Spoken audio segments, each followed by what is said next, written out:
It's true that Jesus was a man that came from Nazareth. That's true. But the truth is, he is the Son of God. This is when the Lord complimented the Apostle Peter.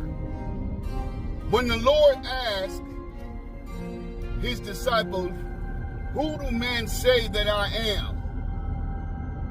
The one that had the accurate response was Peter. Peter said, "Thou art the Christ." Jesus said, "Bingo." So we worship Jesus and we worship God in truth. And his truth, his eternal form. Like I said, truth is eternal. His eternal truth, the eternal reality, is he is God. The second in the Godhead.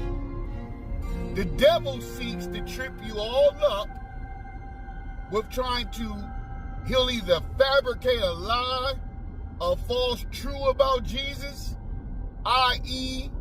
Jehovah's Witnesses telling you Jesus is Michael,